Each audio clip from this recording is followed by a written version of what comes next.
રાજકોટ એસઓજીએ મોટા ડ્રગ્સ રેકેટનો પર્દાફાશ કર્યો હતો। એસઓજીએ શહેરના રેલનગર વિસ્તારમાં આવેલા ગુલમોહર પ્લાઝા એપાર્ટમેન્ટમાં દરોડા પાડીને 303 ગ્રામ એન્ડી ડ્રગ્સ સાથે બે આરોપીઓ રણજીત ઉર્ફે કાનો ટિકિટ અને હિતેન્દ્રસિંહ ઉર્ફે હકોની ધરપકડ કરી હતી। આરોપીઓ પાસેથી 30 લાખથી વધુનો એમડી ડ્રગ્સનો મોટો જથ્થો ઝડપાયો હતો। ઉલ્લેખનીય છે કે રાજકોટ એસઓજીએ ડ્રગ્સ વિરુદ્ધ ઓપરેશન હાથ ધર્યું છે, જેના ભાગરૂપે બાતમીના આધારે આ દરોડા પાડવામાં આવ્યા હતા। રાજકોટના ઇતિહાસમાં પોલીસની એમડી ડ્રગ્સ મામલે આ સૌથી મોટી રેડ મનાઈ છે।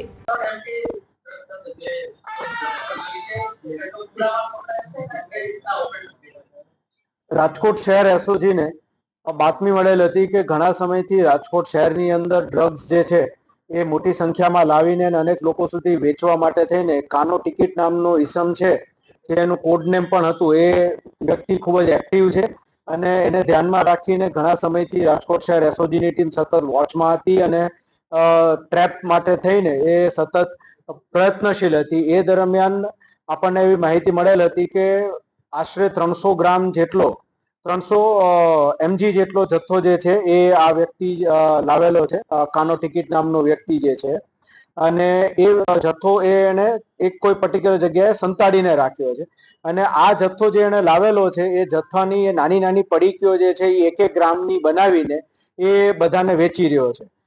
તેના આધારે રાજકોટ શહેર એસઓજીની ટીમ જે છે એને આખી ટ્રેપ ગોઠવી અને ટ્રેપ ગોઠવીને આ વ્યક્તિ જે છે એને અને એના સાગરીત સાથે, જેનું નામ છે હિતેન્દ્રસિંહ ઉર્ફે હકો કડી, એ બંનેને ઝડપી પાડ્યા છે। ટોટલ આપણને 300 ગ્રામ જેટલો જે છે આનો જથ્થો મળી આવ્યો છે, જેની કિંમત આશરે 30 લાખ રૂપિયા જેટલી થાય છે અને આ જથ્થો જે છે એ એફએસએલ પાસે વેરીફાઈ કરાવતા એમડીનો જથ્થો હોવાનું પ્રસ્થાપિત થયું છે। આ વ્યક્તિ આશરે એકાદ વર્ષથી આપણા રાજકોટ શહેરની અંદર આ ડ્રગ્સ વેચવાનું કામગીરી કરતો હતો। છેલ્લા 14 વર્ષથી આ વ્યક્તિ પ્રોહિબિશનના ધંધામાં હતો અને અનેકવાર એની ઉપર કેસો પણ થયેલા છે, પાસામાં પણ જઈ આવેલો છે અને હવે એને છેલ્લા એકાદ વર્ષથી એમડી ડ્રગ્સ તરફેનું પોતાનું સિસ્ટમ બદલી હતી, કામગીરી બદલી હતી, એટલે તેને ધ્યાનમાં રાખીને રાજકોટ શહેર એસઓજી દ્વારા આ કેસ કરવામાં આવેલો છે।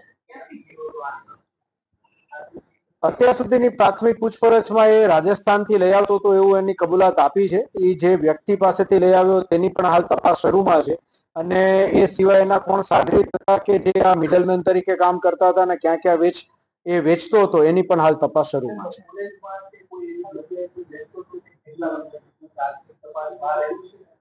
હાલ સુધીની પૂછપરછમાં એને એ જ આવ્યું છે કે એ અલગ અલગ વિસ્તારોની અંદર, રાજકોટ શહેરના જ અલગ અલગ પોલીસ સ્ટેશન વિસ્તારોમાં વેચતો હતો, વિદ્યાર્થીઓને વેચતો હતો કે કેમ, એ સિવાય અન્ય ગુનેગારો એની સાથે સંકળાયેલા છે ખરીદ, વેચાણ અને વપરાશમાં, એ બધાની તપાસ હાલ શરૂમાં છે।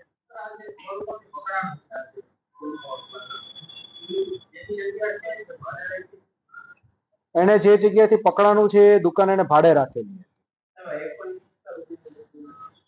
આ એક પડીકી જે છે 1 ગ્રામની બનાવતો હતો અને એમાં પછી ડિપેન્ડિંગ અપોન ગ્રાહક જે છે એ ગ્રાહક મુજબ એ વેચતો હતો। જો પ્યોર વેચવાનું થાય તો મોંઘા માયલી પણ 8 થી 10 હજાર સુધીમાં વેચતો હતો।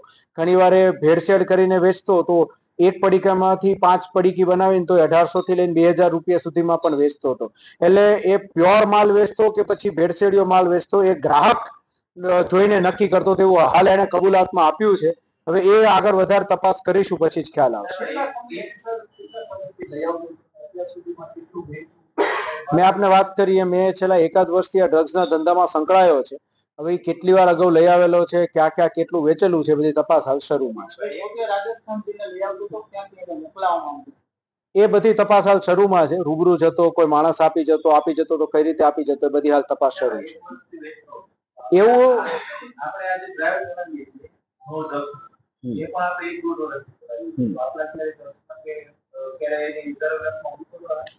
મેં આપને વાત કરીએ, અમારે ઘણા સમયથી આ વ્યક્તિ જે છે એ વેચી રહ્યો હતો, એટલે રડારમાં હતો અને એ મુજબ ટ્રેપ કરીને આપણે ગુનો દાખલ કર્યો છે।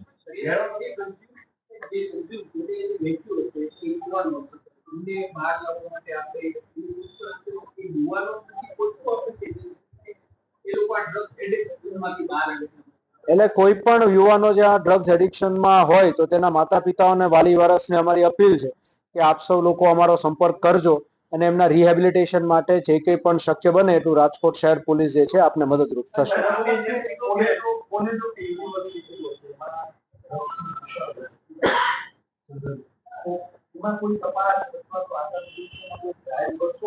આપણે એનકોડની દર મહિને મીટિંગ થાય છે અને ખૂબ જ ગંભીરતાપૂર્વક લેવામાં આવે છે. એનકોડની મીટિંગમાં આપણે જેટલી પણ મેજર યુનિવર્સિટીઝ છે એને આપણે સાથે રાખેલી છે અને એ સીપી સરના અધ્યક્ષસ્થાને થાય છે. તેમાં દરેકે દરેક યુનિવર્સિટીઝને અમે દરેક મીટિંગમાં એ માહિતગાર કરીએ છીએ કે આ પ્રમાણેનું દૂષણ ક્યાંય આપના ધ્યાનમાં આવે તો તાત્કાલિક અમને જાણ કરવી અને એના આધારે અમે લોકો આપ સૌ લોકોને મદદરૂપ પણ થઈશું. એટલે અવેરનેસ માટે આપણે હાલ જોવા જઈએ તો છેલ્લા 1 વર્ષમાં રાજકોટ શહેર પોલીસ દ્વારા ડ્રગ્સ અવેરનેસના અનેક કાર્યક્રમો કરીને જે અમારી પાસે ડેટા છે એ મુજબ આપણે 2 થી સવા 2 લાખ લોકોને છે શપથ લેવડાવેલા છે. તો એ પ્રવૃત્તિ પણ રાજકોટ શહેર એસઓજી કરી રહી છે. એટલે યુવાધન આના રવાડે ન ચડે એના માટે થઈને સૌ લોકોએ ખાસ એલર્ટ રહીને, ખાસ કરીને વાલી વારસોએ આ બાબતે સતત ધ્યાન આપી પોલીસ ડિપાર્ટમેન્ટનો પણ સંપર્ક કરવો જોઈએ અને તે ઉપરાંત એમના રિહેબિલિટેશન માટે હેલ્થ વિભાગનો પણ સંપર્ક કરવો જોઈએ. એનું હાલ જે કબૂલાત છે એ મુજબ એ ભેળસેળ કરતા હતા. કયા પદાર્થની ભેળસેળ એમાં કરતા હતા એનું પણ હાલ તપાસ અમે આગળ ક્રાઇમ બ્રાન્ચમાં તપાસ કરી રહ્યા છીએ. તો આગળ તપાસમાં આવ્યેથી આપને જાણ કરીશું. તપાસના કામે જ્યાં જવું પડે ત્યાં તમામ જગ્યાએ જઈશું.